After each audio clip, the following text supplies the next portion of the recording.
सुप्रभात। सभी को नमस्कार। ग्रामर बाई देवेंद्र चौहान में आप सभी का हार्दिक अभिनंदन, हार्दिक स्वागत। आज के इस इंटरमीडिएट ग्रामर के भाग में हम देखेंगे synthesis simple sentence by using nominative absolute.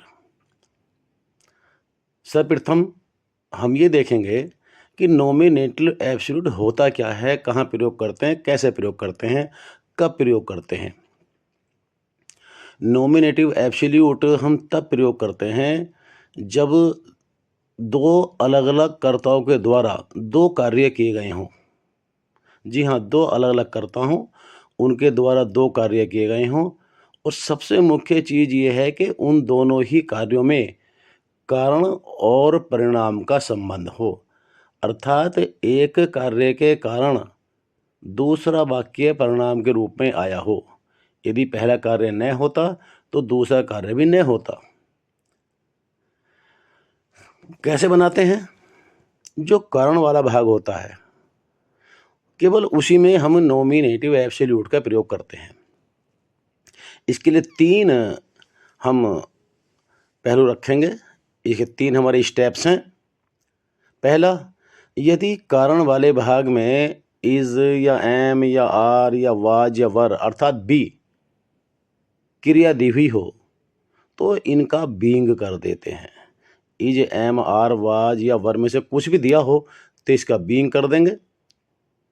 यदि कारण वाले भाग में is am are was were तो दिया हो लेकिन पैसिव वॉइस में हो तब उसका हैविंग, बीन और वर्ब की थर्ड फॉर्म करेंगे। और यदि कारण वाले भाग में कोई भी is am are was were नहीं दिया है, केवल मेन वर्ब दी हुई है, तब उसका हैविंग प्लस वर्ब की थर्ड फॉर्म कर देंगे। ध्यान यही देना है कि केवल कारण वाले भाग का ही नॉमिनेटिव एब्सोल्यूट बनना है। कारण वाले भाग में ये तीनों नियम लिखे हैं, 1 2 3, इनको भली भांति आप सीख लें, जान लें। एक और बात देखें, दोनों ही सब्जेक्ट लगाएंगे। बनाने के बाद दोनों ही सब्जेक्ट लगे रहते हैं और दोनों सेंटेंस के बीच में कोमा अवश्य ही लगाते हैं। ये इसका मुख्य पहलू है। देखते हैं पहला सेंटेंस।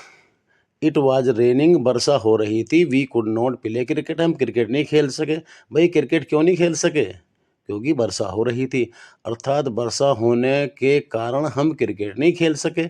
दोनों में कर्ता अलग अलग हैं। पहले सेंटेंस में कारण वाले भाग में इट सब्जेक्ट के रूप में आया है, दूसरे वाले सेंटेंस में वी सब्जेक्ट के रूप में आया है, और कारण वाले भाग की जो वर्ब है वो वाज है। बस is am are was were कुछ भी हो तो बीइंग कर देंगे। इट बीइंग रेनिंग, सब्जेक्ट दोनों लगेंगे इसलिए इट भी लगेगा। It being raining comma we could not play cricket. Second sentence, the king was killed, राजा की हत्या कर दी गई, राजा को मार दिया गया। द पीपल बिकेम सैड, लोग दुखी हो गए। ये वाक्य पैसिव वॉइस में है। जी, ये सेंटेंस पैसिव वॉइस में है। और जब पैसिव वॉइस में इज एम आर वाज या वर आ रहा हो तब हम देख रहे हैं कि उस में जो हमारा नॉमिनेटिव एब्सोल्यूट बनेगा वो हैविंग, बीन और वर्ब की थर्ड फॉर्म से बनेगा, अर्थात the king, having, been, killed, comma और दूसरा भाग ज्यों का त्यों, उसमें कोई परिवर्तन नहीं करना। Third sentence, the police arrived, the thief ran away, police आई, चोर भाग गया।